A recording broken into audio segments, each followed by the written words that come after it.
Hey everybody, Lauren Cohn here. Welcome back to the channel. Now, you've probably seen these videos of Victor Wooten talking about his idea that there are no wrong notes.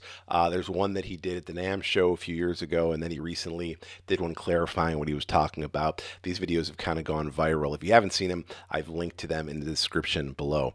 Now, in both of these videos, Victor's talking about the idea that there's no wrong notes because rhythm is the most important thing, and if you play anything with great rhythm, with great groove, it's going to feel good and nobody's going to notice the wrong note. Is this really an approach that we all want to be taking? Is this really the approach that's really going to get us to be the best musicians that we can be? I'm going to explore this in today's video, the beauty and some of the pitfalls of Victor's approach in my view. So let's get after it. And make sure to stick around to the end. I'm going to show you some great exercises. So let's start with what Victor gets right in my view. There's no doubt rhythm is the literal and figurative heartbeat of music. We are in the rhythm section as bassists, and Victor talks about that. We're the foundation, and that foundation starts with groove, starts with time, and our ability to create that pocket, to create that rhythmic feel, to anchor the band, to hold the band together. That is, largely what's going to define us as bass players, and it's going to be what makes the music feel alive. Strong rhythm elevates any performance, and even if other elements are imperfect, if you play with a great groove, that can absolutely elevate the music, elevate your playing, and elevate the band. Victor's philosophy is beautiful, just that drive to play with a band and to just focus on making people dance. I mean, man, that's what got me started playing bass in the first place. Now, if we're just grooving on a static chord in some funk jam, perhaps where the harmonic landscape is static, where we have freedom to experiment. Certainly in those cases, rhythm can override harmonic dissonance. But in music where there's more chord changes, like in jazz, for example, where the harmony is shifting, rhythm alone can't save you. The stakes are just higher. A wrong note is going to clash with the chord changes, and it's going to disrupt the flow of the music and sound sour. And that's why I feel that Victor's approach is not fully accurate. It's not completely the picture of everything we need to be able to do as bassists. We have to learn to play chord changes. We have to learn to link chord changes, as we say in the jazz world, to make the changes.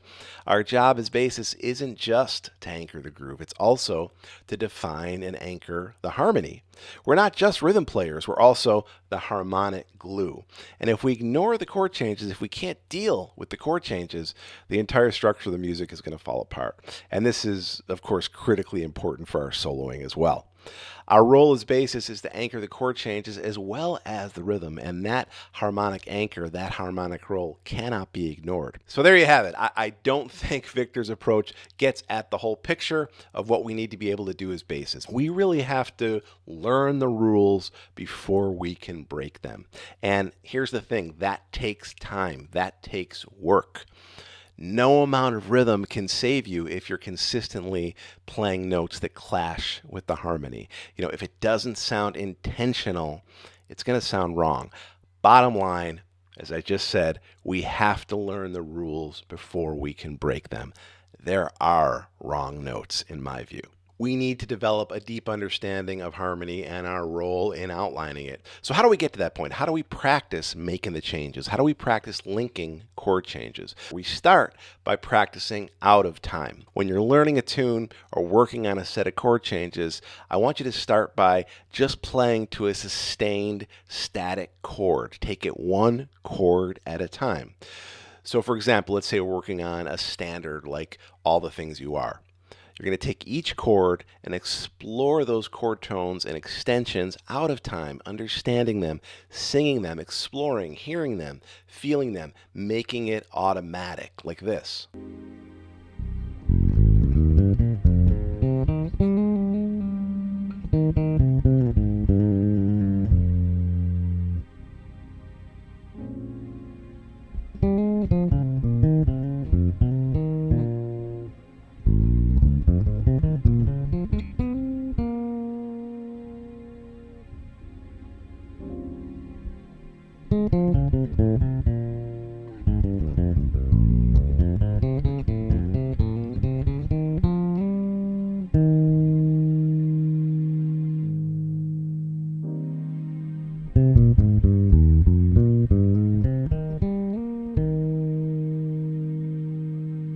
once you've done that, then you can move on to practicing at a ballad sort of tempo. I like to take any tune and turn it into a ballad.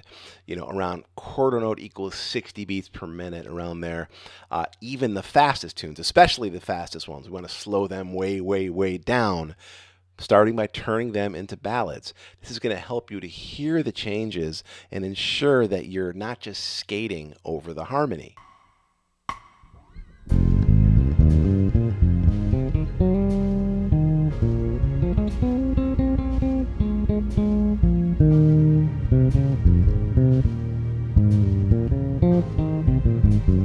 Now, once you get more confidence with this, once you've dialed in your palette of notes, once you've sort of opened up the doors of the chords and the progressions, opened up the chakras of the chords and the progressions, now you can increase the tempo, but you don't want to rush this process because the goal isn't speed, it's accuracy. It's about developing a deep connection to the harmony so that when the tempo does pick up, your foundation is rock solid and you can link those changes automatically and with ease. You can start doing stuff like this.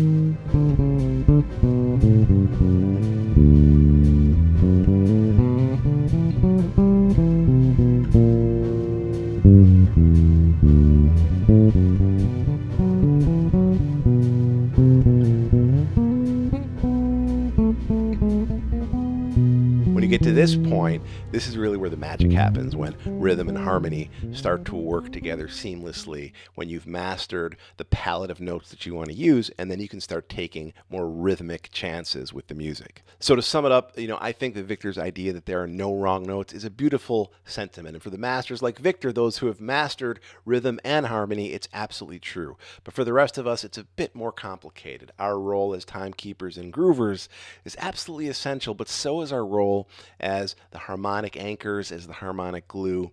And especially if we want to step into the solo spotlight, we just have to be able to outline the chord changes. We need to be able to play the right notes. So strike that balance, groove hard, play with conviction, with intent, get everybody on the dance floor dancing.